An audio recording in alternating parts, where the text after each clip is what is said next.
All right. Sci-fi Express Lane, Jeff Carroll. This morning, I want to talk. It's still morning. I want to talk about this situation with Kickstarter. I'm going to just tell you kind of my feeling. So Kickstarter came out with a ban on visual images, nudity and stuff like that, sexually suggestive images, right? And I think it is something that is at the core of some comic book fans, right? I don't buy Wonder Woman comics or who's another one? Like, some of the characters in comic books are designed to be sexually suggestive, right? I have female characters in my stories, and they wear the same clothes as the male characters, just with a little bit of female flavor to it. But some of these characters have gotten to the point you actually, what is she wearing? She can't fight in that. She's fighting in thongs? Like, who designed these? And, a lot of people like them. So to me, there's sexually suggestiveness in the core of a lot of superhero stories. But in Kickstarter, they have gone all over the top. Boobies, big booties, the same way, guys are looking at these women in body parts in real life. That's what they've done to them in comic books. And, I don't think they have any kind of redeeming stories.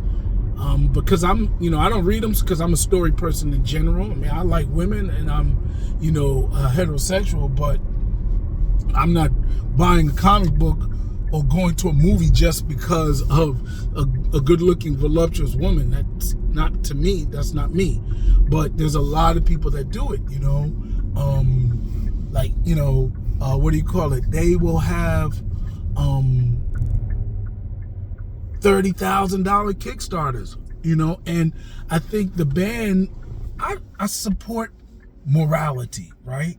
Maybe I don't like the way they did it. It's so abrupt and, caught some Kickstarters in the middle of their campaign. You spend a lot of money and time putting a campaign together and they just take it down. So I don't like that, how they did it. But I think they should have, rolled it out. Like, for instance, with me, right? I have my Kickstarter fingernails and it needs $100 more, like $90 more.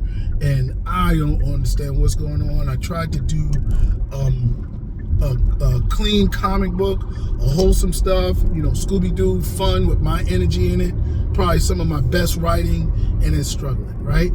Struggling to make $3,000 goal.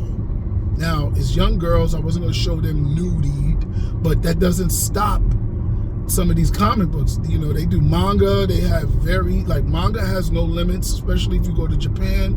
You'll see all types of sexually suggestive stuff in manga.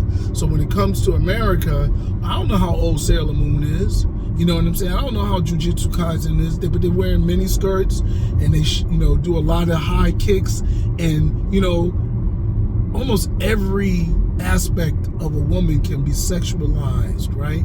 So whether it's legs, it's lips, it's boobies, it's booty, it can be sexualized, right? And comics play on all of that. So, my fingernails was trying to be a wholesome comic, and it is, right? When I first went to my first Black Comic Con, Ekbach in Philadelphia, I had a comic book called Imani the Killer. And in Imani the Killer, it was like hack slash. She was wearing clothes. It was based on my character in Gold Digger Killer. She was wearing clothes, but because it was killer in the title, they put me in a section as a vendor with other violent or sexually suggestive stuff. And I was right next to a guy who was doing porn comic. And I was like, damn, I didn't even know there was porn comics out there, because you can't buy, at the time you couldn't buy them, you still can't buy them in the stores. They weren't really at conventions. So it was very hard to find out about them. Maybe they sell them in the adult stores, I don't know. But I didn't know of them. But they were there, you know. Now with Kickstarter, oh, these guys are making money off of their comics. They're making more money than the guys who are doing the wholesome comics, you know. And it's all because of Kickstarter. Because now these, you know, if they go to conventions, they would have had to cover their books up. If they tried to get them in stores, they would have had to do a different cover. You know, it was just expensive, and they would have had to put a story around it, and, you know, it would have caught on. And because even though comics are like books, they don't have a rating system like movies, there's still an underlining realm of acceptance. You know, books is real extreme, but, you know, certain books, I don't even think they would let kids buy. You know what I'm saying? Even though there's not an adult section to necessarily books, I don't know if all ages can buy all books. Comics are sort of the same way. So, you know, the other thing I think about this, I'm not going to go so wild to think that they're going to ban horror. You know, when you look at what was that Kickstarter that Keanu Reeves was in? I don't think it was Skinbreaker. That was a different one. Oh, God, I can't remember. But it was ultra violent. It was more violent, and it billed itself as more violent than John Wick, you know? And some people think that this ban is going to ban horror. It's going to be very hard to get horror books up there. I don't think so. Because that Kickstarter that Keanu Reeves was like one of the first ones I saw make $1 million. I don't think they're banning those. I think this is specifically towards, you know, the Africa Girl with naked cladded coals on it, you know, Animal Man, you know, or Animal Girl, you know what I'm saying? The ones that already look pornographic, that have the equivalent to a porno movie storyline. You know what I'm saying? So we laugh at the storylines in porno movies. We should be laughing, or at least I already laugh at the stories in adult comic books, because they seem gratuitous. You know, it's like extra. So anyway, the problem I had is how they rolled it out. Like, for instance, I'm working on a comic that I feel is inspired by Coonskin and Fritz the Cat.